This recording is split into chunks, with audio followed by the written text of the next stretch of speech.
Amir Imam, a guy in your division. You know, I talked to him quite frequently. He said he wanted to fight you. You know, is that a fight maybe down the line you look at? Who? Amir Imam, young master. He just lost. He just lost. I know.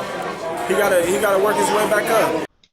Hey, what's going on? It's your boy BT, and I came here to talk some boxing with the thousands of True School Sports subscribers. What's going on, guys? Now, we have some interesting developments in the 140-pound division. Now, as you guys know, Terence Crawford has to fight on the December 10th date in place of Gennady Golovkin.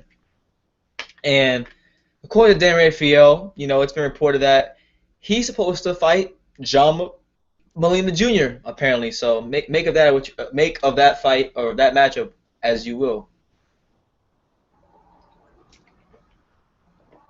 Now, John Molina is a good name.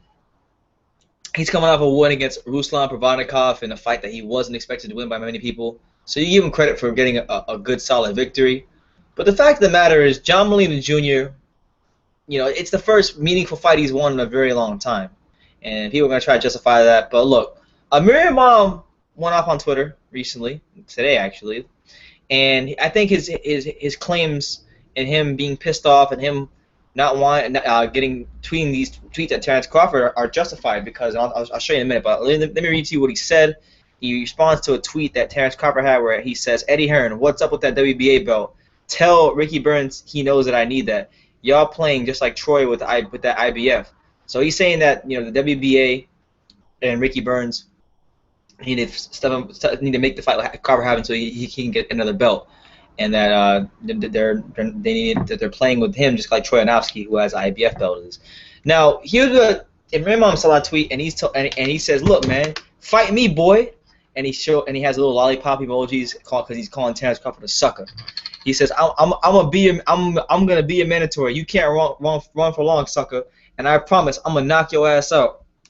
And then he puts Terence Crawford's Twitter account in the tweet. And then he says, "Suckers want to fight old ass fighters, but scared to fight somebody around his age. Terence Crawford, sucker," with lollipop emojis, #WBC. And he's right, man. John Molina Jr. is a one-dimensional fighter, a guy that style-wise is tailor-made for Terence Crawford. Would be a name, someone who would probably give him some rounds to keep him sharp and keep him busy. But we know that if a John Molina Terence Crawford fight happens, that it's not gonna be too interesting. We know it's gonna happen. So, I mean, Amir Imam fight would be a lot more exciting. You know, this is a fight that I've wanted to see for a while. The first boxing interview I ever did, period. Before I even ever interviewed Shannon Briggs, my first interview ever was with Amir Imam, and I actually asked him about this when he was at the height of his hype. A lot of you guys are looking at Amir Imam as the future of boxing. You guys, some of you can put him in the same category as Errol Spence, and I still look at him as one of the more talented fighters. I think he's got put in very tough against a hell of a fighter in Granados and a guy who was ready for it on the night. And he just couldn't make the adjustments, and hopefully he can learn from that. But I think in a Crawford fight, he's a very live dog, because Amir Imam is pushing about a 74-inch reach.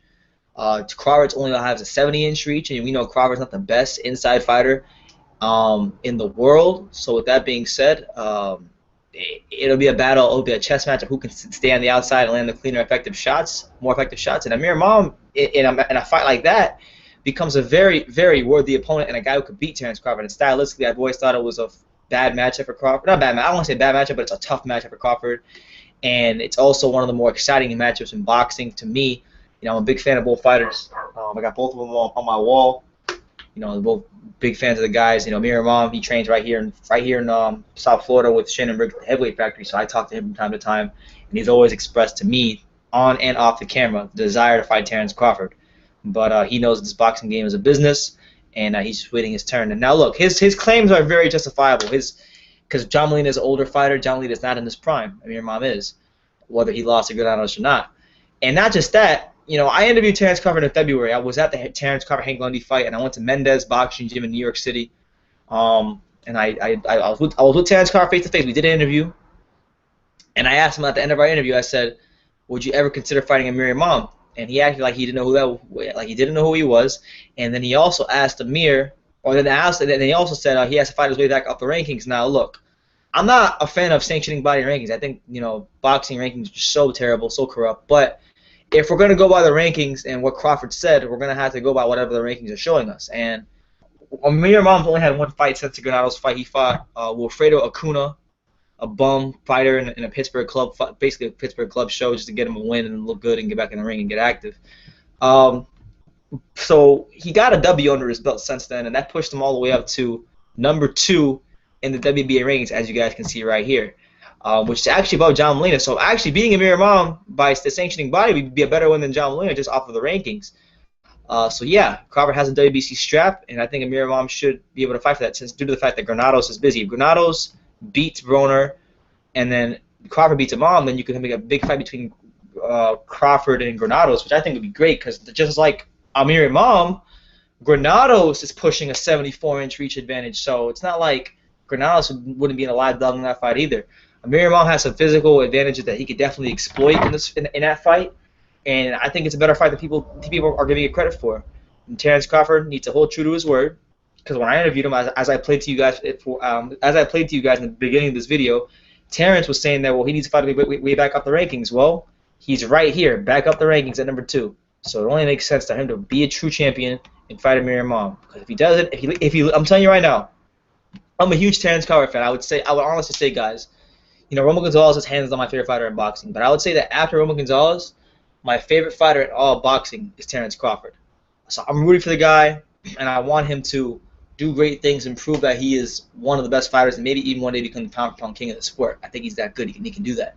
But if he leads, I'm telling you right now, if he leads 140 and without fighting Amir Imam, I'm considering that a match, or Granados. Actually, Amir Imam and Granados. If he doesn't fight either one of those two guys, those are ducks. Those are clear-cut ducks. And yeah, you guys can say, well, there's bigger fights at welterweight, and he's gonna fight this guy and this guy. But we know that's not the case at welterweight, because we know that at welterweight, there's really nobody in the top-ranked stable that's worth anything outside of Tim Bradley. And Tim Bradley and Terence Crawford won't fight each other because they're friends.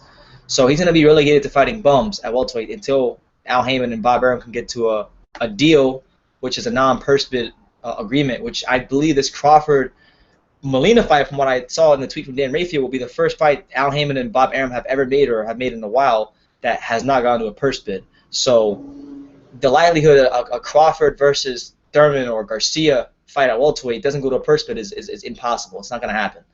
So with that being said, if he does lead the division and he doesn't fight Granados or Imam, who are, in my opinion, two top 5 to 7 fighters in the division, it's a duck. So make it happen, or it's a duck. So and Terence Crawford on this Twitter account said that he's going to move up after he gets the WBA and IBF. So I guess if I were Amir Imam and I can't get this fight, my goal would probably be to position myself to get one of those titles, to force Crawford to fight you or become as mandatory.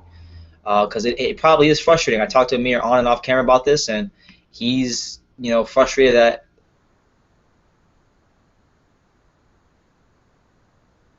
Crawford open to fighting him. So we'll see what happens, man. Hopefully, Crawford signs a contract and it happens, because I think a fight with Amir Imam has always been a tough matchup for him. It's a fight that I've always wanted to see, and it's a fight that I think boxing fans deserve and would like. They might not like it once it gets made, but once they see it in the ring, I think it'd be a lot more exciting than most of you guys know. So let me know what you guys think in the comments down below. Take the time to subscribe, and you can love me or you can hate me, but I'm just kidding. So until next time, take care, guys.